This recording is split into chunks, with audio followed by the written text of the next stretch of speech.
وأشهد أن لا إله إلا الله وأشهد أن محمدا عبده ورسوله أما بعد يا أيها الناس اتقوا ربكم الذي خلقكم من نفس واحدة وخلق منها زوجها وبثهم من رجالا كثيرا ونساء واتقوا الله الذي تساءلون به والأرحام إن الله كان عليكم رقيبا يا أيها الذين آمنوا اتقوا الله حق تقاته ولا تموتن إلا وأنتم مسلمون إن أصدق الحديث كتاب الله وأحسن الحديث حديث محمد صلى الله عليه وسلم وشر الأمور محدثاتها وكل محدثة بدعة وكل بدعة ضلالة وكل ضلالة في النار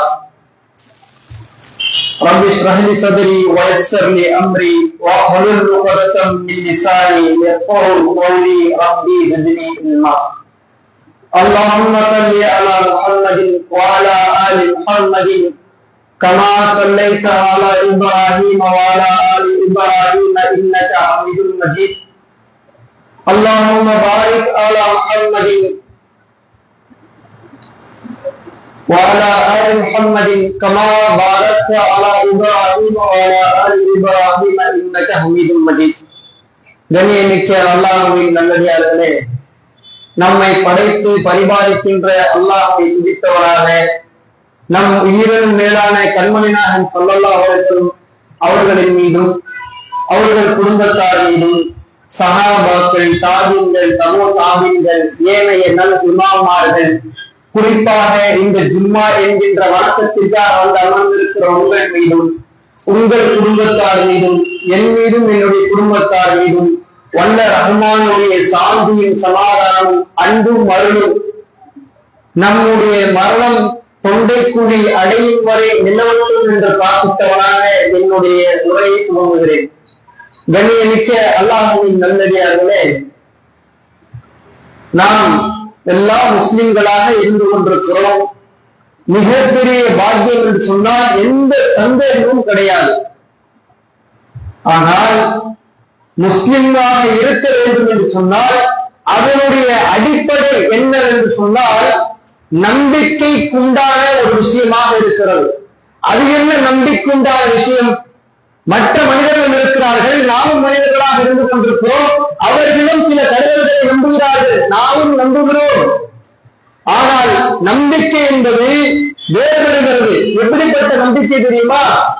முதலில் 70க்கும் மேற்பட்ட கிளைகள். என்ன கிளை தெரியுமா? ஈமானுடைய கடமை 70க்கும் மேற்பட்ட கிளைகள். அதிலே முதன்மையானது சொல்லுவோமா இல்லையா? இப்ப நம்ம உட்கார்ந்துட்டு இருக்கிறோமா, இதுக்கெல்லாம் ஸ்ட்ராங்கா கொடுக்கிறது அஸ்திவாரம் எது என்று சொன்னால் கீழே இருக்கின்ற ஒரு பவுண்டேஷன் இருக்கிறா இல்லையா?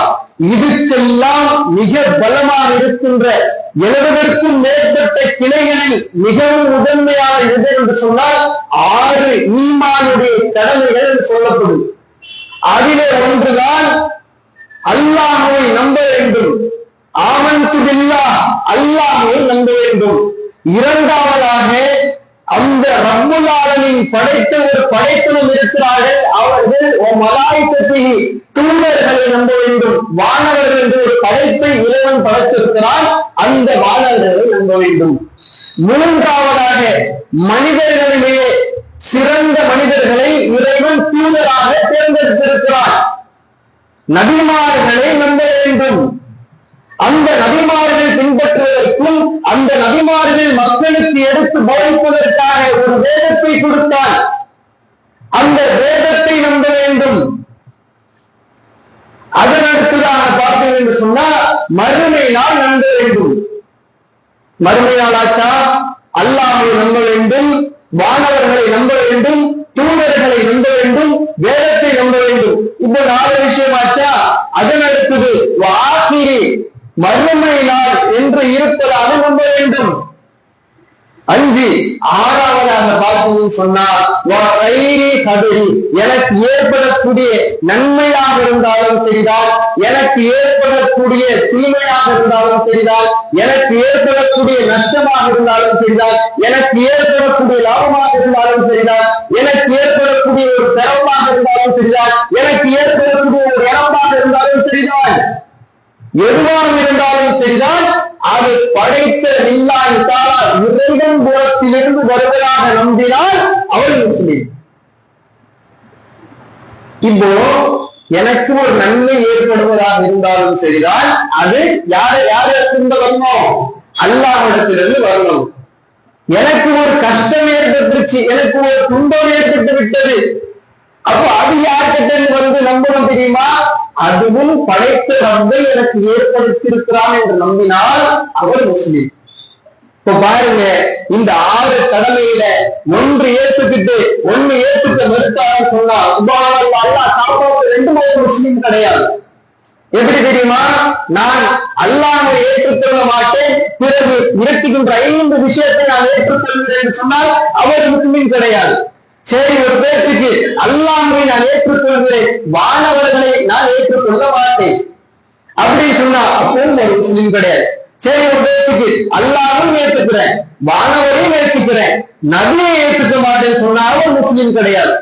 சரி, இந்த 3 விஷயத்தை ஏற்றுக்கொள்கிறேன், இந்த வேதம் இருக்கிறா இல்லையா, குர்ஆன், அதை நான் நம்ப மாட்டேன். ஏன் ஷியாக்களை முஸ்லிம் இல்லைன்னு சொல்றோம்? அவர்கள் குர்ஆனில 40 பக்கமே இல்லை என்று சொன்னார்கள், அதனால்தான் அவர்களை நாம் காஃபிர் என்று சொல்லுகிறோம். அப்போ அல்லாஹ்வை ஏற்றுக்கிட்டேன், அல்லாஹ்வுடைய வானவர்களை ஏற்றுக்கிட்டேன், அல்லாஹ்வுடைய தூதரை ஏற்றுக்கிட்டேன், குர்ஆனை நான் ஏற்றுக்கொள்ள மாட்டேன் என்று சொன்னால் அவர் முஸ்லிம் கிடையாது. சரி, 4 விஷயத்தை நான் ஏற்றுக்கிறேன், மறுமை நாள் இருக்கிறதா இல்லையா, வாக்கிரி, அதை நான் ஏற்றுக்க மாட்டேன். இதெல்லாம் ஒரு சும்மா நல்லவனா வாழ்வதற்காக சொல்லக்கூடிய விஷயம். இப்படி ஏற்றுக்கிட்டாலும் சரிதான், அல்லது நான் நம்ப மாட்டேன் அப்படின்னு சொன்னாலும் சரிதான், அவர் முஸ்லீம் கிடையாது. சரி, இந்த 5 விஷயத்தை ஏற்றுக்கொண்டு பதவி எனக்கு ஏற்படக்கூடிய உண்மையாக இருந்தாலும் சரிதான், எனக்கு ஏற்படக்கூடிய தீமையாக இருந்தாலும் சரிதான், இது 2மே என்னை படைத்த ரப்பிடத்திலிருந்துதான் வருகிறது என்று நம்பினால் அவர் முஸ்லிம். 5 காரியத்தை ஏற்றுக்கொள்கிறார், இறுதியிலே கொஞ்சம் கேள்விக்குரிய ஒரு விஷயமாக இருக்கிறது. அல்லாஹ் காப்பாற்ற வேண்டும். என்ன தெரியுமா? இப்போ ஒரு முஸ்லிமா இருக்கிறாரு, இப்போ இவர் என்ன நம்பணும்? ஈமானுடைய கடமை, அந்த 6 கடமையை நம்பி இருக்கணும். இப்போ இவர் வழியில கடந்து சென்றுட்டு இருக்காரு, போயிட்டு இருக்கிறாரு.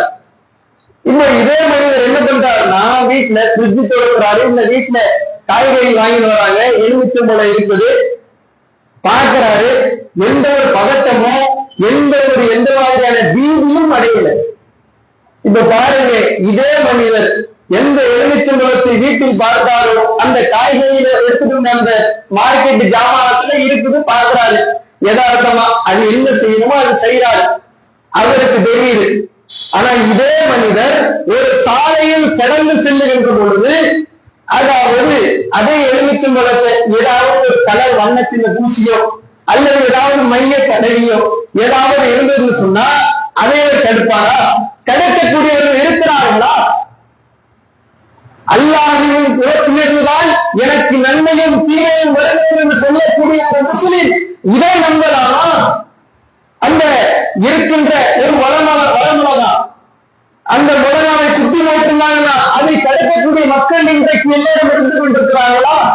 அது அல்லாஹ் நாடுவதுதான் நடக்கும். அந்த முழங்காவை நான் தாளிச்சு சாப்பிட்ட இப்படி இருக்கிற நம்பிக்கை இருக்கிறதா? அந்த வந்திருக்க அந்த எலுமிச்சம்பழம் எதுவுமே செஞ்சிட முடியாது. ஏன் தெரியுமா? எனக்கு ஏற்படக்கூடிய நன்மை, எனக்கு ஏற்படக்கூடிய தீமை 2ஆக இருந்தாலும் சரிதான், எனக்கு வரக்கூடிய சந்தோஷம், எனக்கு வரக்கூடிய துன்பம் 2ம் இறைவன் எனக்கு அண்டும். வேறு எதுவுமே இறைவன் இல்லாத வேறு எந்த ஒரு விஷயமும் என்னை பாதிப்பு ஏற்படுத்த முடியாது.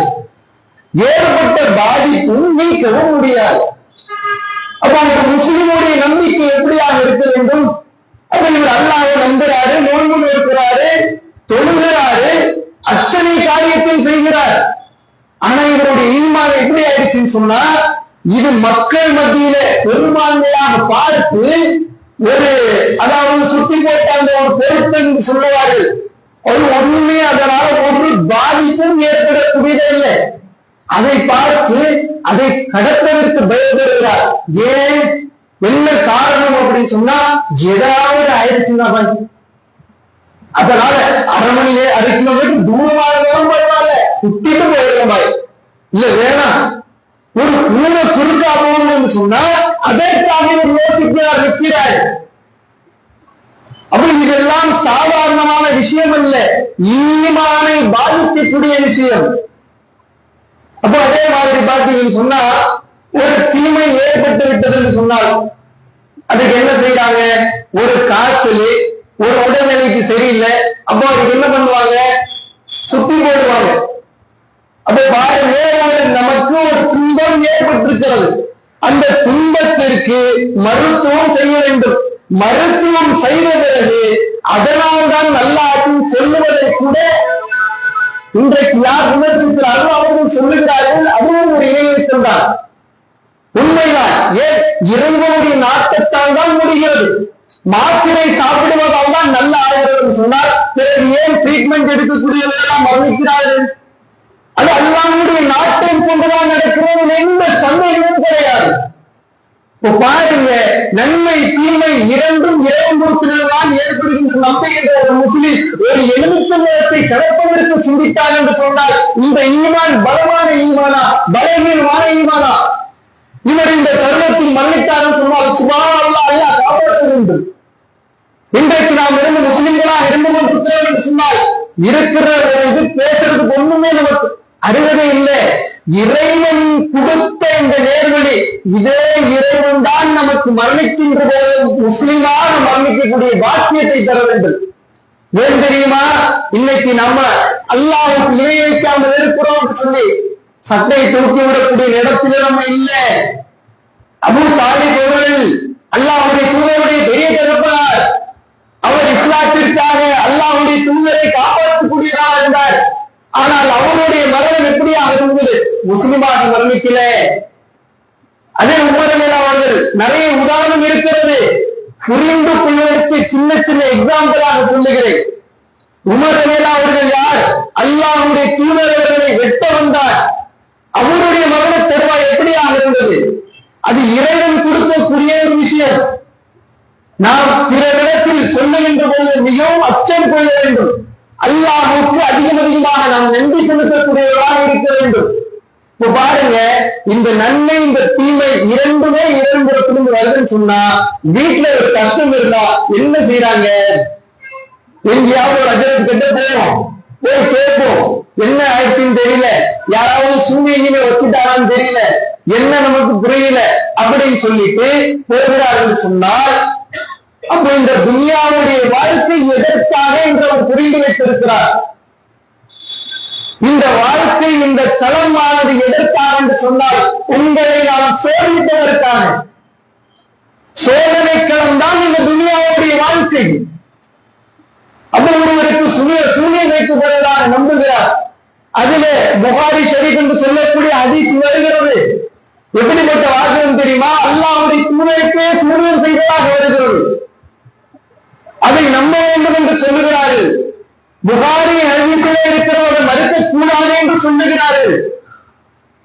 சரி, அல்லாஹ்வுடைய வேதத்திற்கு எது முரண்பட்டாலும் அல்லாஹ் தூதரிடத்தில் அல்லாஹ் சொல்லி காட்டுகிறார், நபியே நாம் இந்த வழியை உனக்கு நாம் அறிவிக்கிறோம். எதற்காக அறிவிக்கிறோம் தெரியுமா, நீங்கள் மக்களுக்கு எடுத்து வைப்பதற்காக, தெளிவுபடுத்துவதற்காக என்று அல்லாஹ் சொல்லி காட்டுறார். ஒரு விஷயம்.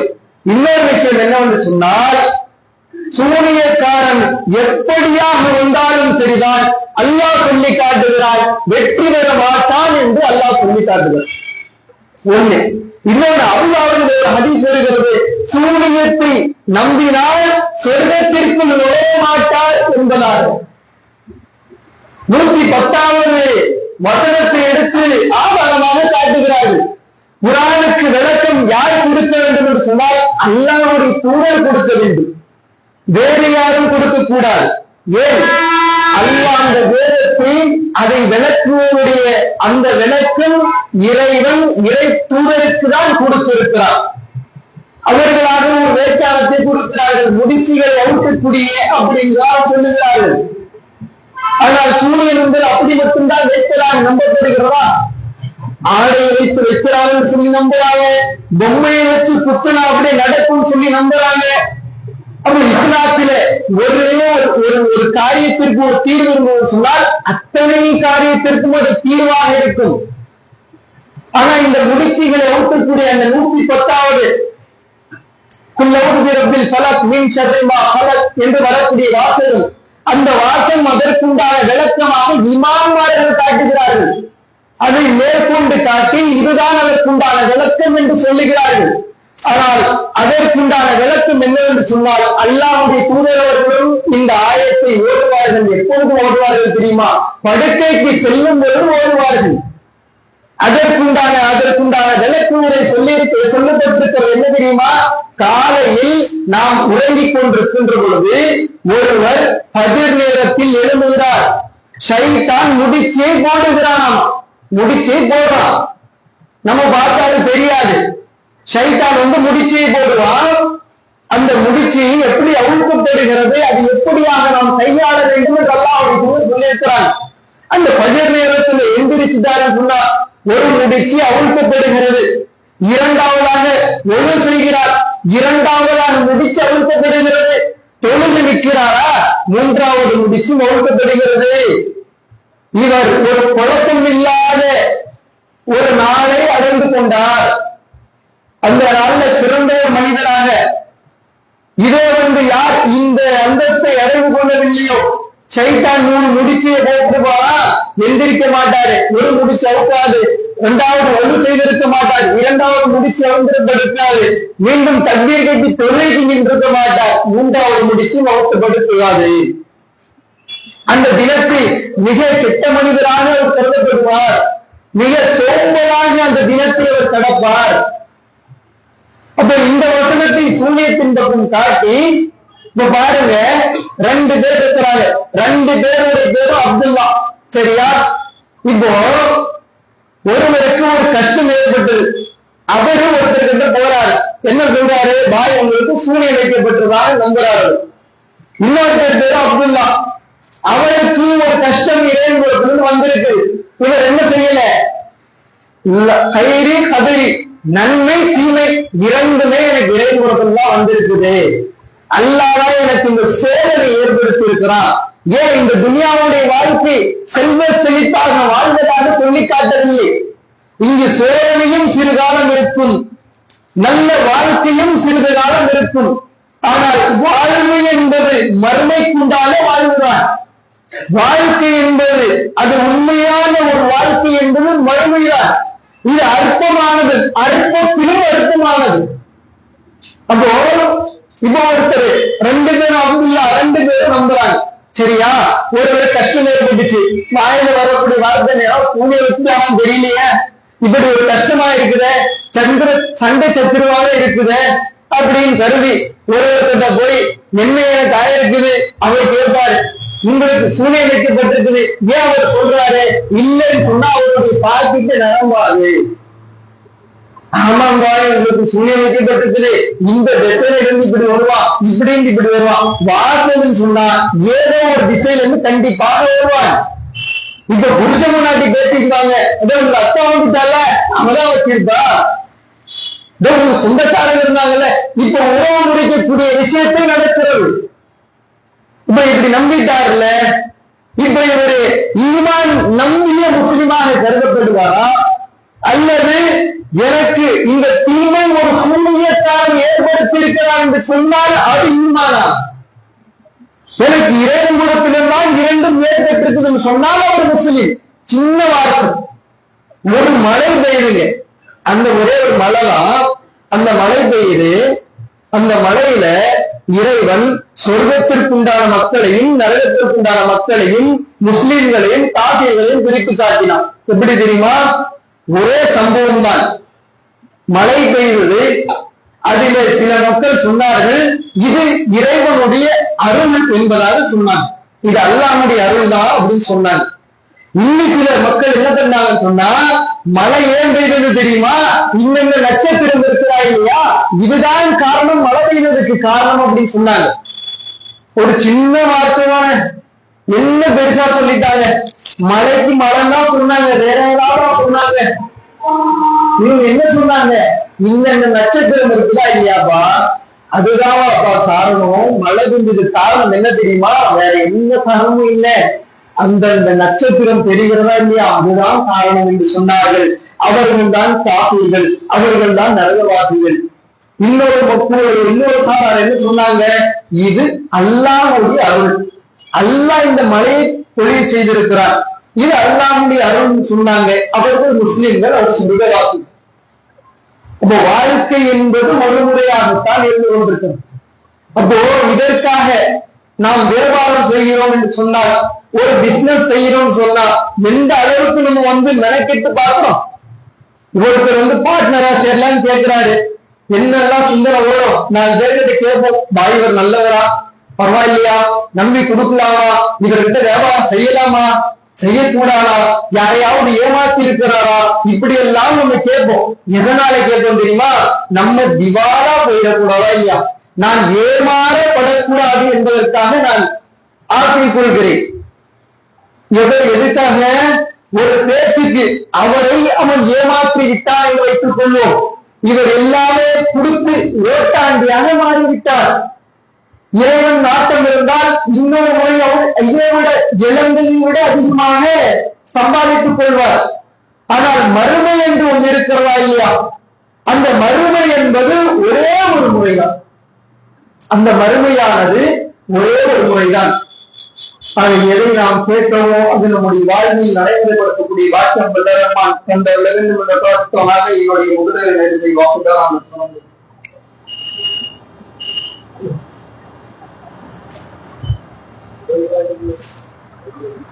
இதனை அல்லாஹ்வின் நல்லடியார்களே, ஈமானுடைய கடமை, அந்த ஆறு கடமையில் இறுதியாக இருப்பது நன்மையும் தீமையும் இரண்டும் இறைவன் புறத்திலிருந்து வருவதாக நம்பினால் அவர் முக்மீனாக இருப்பார்.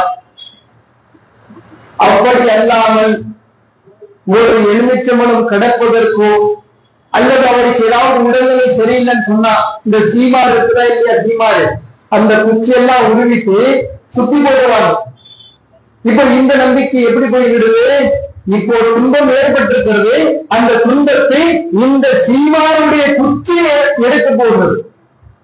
ஏதோ பயந்துட்டார், ஏதோ அவருக்கு ஒரு உடம்பு சரியில்லை, ஒரு கயிறு கட்டுறார், அந்த கயிறை படைத்து பரிமாறிக்கின்ற வல்ல ரஹ்மான், எந்த ஒப்பும் இல்லாத அந்த இறைவனுக்கு நிகராக அற்பத்திலும் அற்பமாக ஒரு கயிறு, ஒரு தயாரித்த ஒரு கயிறை அதற்கு நிகராக வைக்கிறார்கள் என்று சொன்னால் இந்த துன்பம் இறைவன் தான் நீக்க வேண்டும். அல்லாஹும்ம லா மானி லிமா அதைத் வலா மூதி லிமா மனத் வலா யன்ஃபுல் ஜத் மின்கல் ஜத். இறைவன், அதாவது எல்லா மக்களும் உங்களுக்கு ஒரு காரியத்தை கொடுக்க வேண்டும், ஒரு விஷயத்தை செய்ய வேண்டும் என்று உலகமே சேர்ந்து உங்களுக்கு ஒரு காரியத்தை எத்தி வைக்கணும் நினைச்சாலும் இறைவனுடைய நாட்டம் இல்லாமல் முடியாது. இறைவன் கொடுப்பதை தடுப்பவர்கள் யாரும் இல்லை. இறைவன் ஒரு விஷயத்தை கொடுக்கணும் முடிவு பண்ணிட்டாரா, நீங்கள் எல்லாம் சேர்ந்து திட்டம் தீட்டி தடுக்கணும் என்று எதிர்பார்க்கிறீங்களா, அல்லாஹ் எதை விதித்திருக்கிறாரோ அதுதான் நடக்கும். நீங்க எல்லாருமே சேர்ந்து ஒருவருக்கு ஒரு காரியத்தை செய்ய வேண்டும் என்று எண்ணினாலும் தெரிந்தால் அது அல்லாஹ்வுடைய நாட்டம் இல்லாமல் கொடுக்க முடியாது. நீங்க எல்லாரும் சேர்ந்து தடுக்க வேண்டும், இவருக்கு இந்த காரியம் போய் சேர்ந்து விடக் கூடாது என்று என்ன திட்டம் தீட்டினாலும் தெரியாது, இறைவன் தடுப்பது, இறைவன் தடுப்பது எவரும் கொடுக்கவும் முடியாது, இறைவன் கொடுப்பது எவராலும் தடுக்கவும் முடியாது. இப்படியாக ஒரு நம்பிக்கை இருந்தால்தான் அவர் முஸ்லிமாக கருதப்படுவார். அவர் எனக்கு ஏற்படக்கூடிய நன்மையாக இருந்தாலும் சரிதான், எனக்கு ஏற்படக்கூடிய தீமையாக இருந்தாலும் சரிதான், இரண்டும் படைத்த ரப்புல் ஆலமீன் புறத்திலிருந்துதான் ஏற்படுகிறது. ஏன் மகாரிஷி பதிசா அது மறுத்தா காபிர் என்று சொல்லப்பட்டிருக்கிறதா? இத்தனை குர்ஆனுடைய வசனத்திற்கு முரண்படுகிறது, குர்ஆனுடைய வசனத்திற்கு முரண்படுகிறது. இன்னொரு ஹதீஸ் வருகிறது, யார் சூரியத்தை நம்புகிறாரோ அவர் சொர்க்கத்திற்குள் போக மாட்டான், சொர்க்கத்திற்குள் நுழைய மாட்டான் என்று அல்லாஹ்வுடைய தூதர் சொல்லியிருக்கிறார்களே, அதற்கு முரணாக அல்லாஹ்வுடைய தூதர் சொல்லியிருப்பாங்களா? இதை விட எடுத்துக்காட்டாக சொல்ல வேண்டும் என்று சொன்னால், அந்த மக்களுக்கு காபீர்கள் ஒவ்வொரு விஷயத்தை சொல்லி அல்லாஹ்வுடைய தூதர் அவர்களை விமர்சித்தார்கள். என்னென்ன சொன்னார்கள் தெரியுமா? இவர் ஒரு பைத்தியக்காரர் என்று சொன்னார்கள், இவர் ஒரு பொய்யர் என்று சொன்னார்கள். அதுல இன்னொரு தாவாதான் அவர்கள் எடுத்துக்கொண்ட ஒரு அஜெண்டா என்ன தெரியுமா? சஹாபாக்கள் எல்லாம் யாரை பின்பற்றினார்கள்? நல்லடியார்கள் முஸ்லிம்கள் யாரை பின்பற்றினார்கள் தெரியுமா? அல்லாஹ்வுடைய தூதரை பின்பற்றினார்கள். அவர்களுடைய கலிமா லா இலாஹ இல்லல்லாஹ் முஹம்மது ரசூலுல்லாஹ் இருந்தது. அந்த சஹாபாக்கள் இடத்திலே அந்த மறுக்கக்கூடிய காபிர்கள் சொன்னார்கள், நீங்கள் யாரை தெரியுமா பின்பற்றுகிறீர்கள்? இன்னைக்கு சொல்லுவாங்க, நீங்க யாரை தெரியுமா ஃபாலோ பண்ணிட்டு இருக்கிறீங்க, அவங்களுக்கு அது அறியாமை, அவங்களுக்கு அது தெரியாத ஒரு விஷயம். அப்படி மக்களுக்கு காப்பீர்கள் சொன்னார்கள், நீங்கள் பின்பற்றக்கூடிய ஒரு மனிதர் இருக்கிறாரா இல்லையா, அவர் சூன்யம் வைக்கப்பட்ட மனிதரை தவிர யாரும் கிடையாது என்று சொன்னார்கள். அதை நீ பின்பற்றியா இல்லையா? அந்த முகமது நபி அவருக்கு சூன்யம் வைக்கப்பட்டிருக்குது, நீ பின்பற்றக்கூடிய மனிதர் சூன்யம் வைக்கப்பட்ட மனிதரை தவிர யாரும் கிடையாது என்று சொன்னார்கள். நபியே, உங்களுக்கு எப்படிப்பட்ட உதாரணத்தை சொல்லுகிறார் என்று அல்லாஹ் சொல்லி காட்டுறான். சொல்லிட்டு சொல்லி வழிகிட்டு போயிட்டார் என்று அல்லாஹ் சொல்லி காட்டுறான். சொன்னவர் யாரு? நேர்வழி கூடாதா, சொர்க்கத்திற்கு செல்லக்கூடியவனா கிடையாது. இப்படிப்பட்ட வியாக்கியானத்தை உங்களுக்கு சொல்றாங்க, உங்களை பத்தி இப்படி ஒரு விமர்சனம் சொல்றாங்க. சொல்லிட்டு அவர்கள் வழிகிட்டு போயிட்டார்கள் என்று அல்லாஹ் சொல்லி காட்டுறான். அப்போ நாம் புரிந்து கொள்வது என்ன? சூனியம் இருப்பதாக கருதினால் நம்பினால் அவர் முஸ்லிம் கிடையாது. சரி, ஏதோ அந்த ஹதீஸ்ல இருக்குது, இப்போ அந்த ஹதீஸ்ல எப்படி இருக்குதோ அப்படிதான் நம்பப்படுகிறதா? எப்படியாக நம்பப்படுகிறது? யாரோ பயக்குள் குன் அப்படின்ற அல்லாஹ் ஒரு காரியத்தில் ஆக என்று சொன்னால் அது அப்படியே நடக்கும்.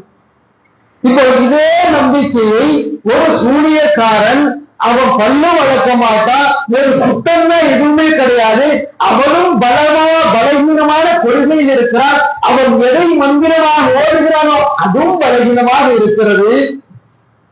ஒரு சாதாரண ஒரு முஸ்லிமுக்கு சூனியம் வைக்க முடியாது என்று சொன்னால் அல்லாஹ்வுடைய பாதுகாப்பிலிருந்து அல்லாஹ்வுடைய தூதர் சூனியம் வைத்ததாக நாம் நம்பினோம் என்று சொன்னால் என்ன சொன்னாங்க? அவங்க மக்களுக்கு காப்பீடு என்ன சொல்லி மறுத்தாங்க? என்ன ஒரே காரணம், சூனியம் வைக்கப்பட்ட மனிதரை தவிர நீ வேற யாரையும் பின்பற்றல சொன்னாங்க. அவர்களை பார்த்து அல்லாஹ் சொன்னால் வழியே சொல்லி வழிவிட்டு போயிட்டாங்க.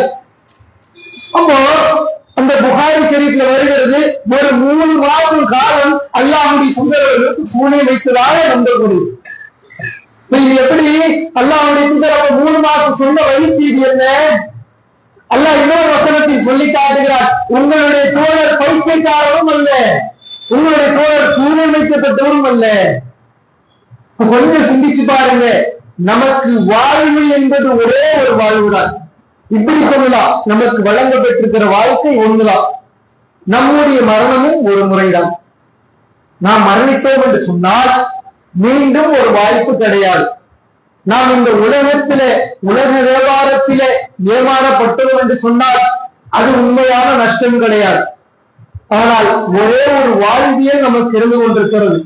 நாளைக்கு மறுமையில் ஷஹீதாக கொல்லப்பட்டவர் அவர் கேட்பார்கள், இறைவா, ஒரே ஒரு முறை உனக்காக நான் உயிரை தியாகம் செய்ததற்காக இவ்வளவு எனக்கு அர்ப்பணை செய்திருக்கிறாயே, இவ்வளவு செஞ்சிருக்கிறிய, எனக்கு மீண்டும் எனக்கு உயிரை கொடுத்து மீண்டும் நீ எனக்கு இந்த துனியாவில் அனுப்பி இறைவா, மீண்டும் நான் உன்னுடைய வழியில் நான் கொல்லப்பட்டு வருகிறேன், மீண்டும் நான் ஷஹீதாக கொல்லப்படுகிறேன் என்று சொல்லும் பொழுது அல்லாஹ் சொல்லுவார், ஒரு முறை இந்த துனியாவுடைய வாழ்க்கை முடிந்தது என்று சொன்னால் மீண்டும் ஒரு வாய்ப்பு இல்லை என்பதாக உனக்கு ஒரு எந்த அளவுக்கு வேணுமோ இதை விட 2 மடங்கு கொடுக்கிறேன் அல்லாஹ் கொடுப்பான்.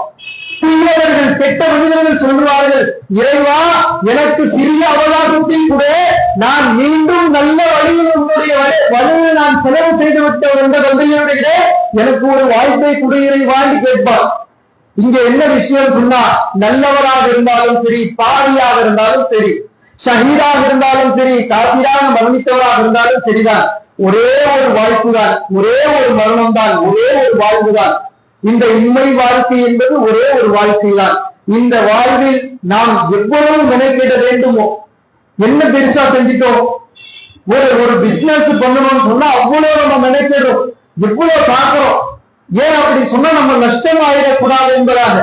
வியாபாரம் என்று சொன்னால் சிறந்த வியாபாரம் மறுமைக்குண்டான வியாபாரம்.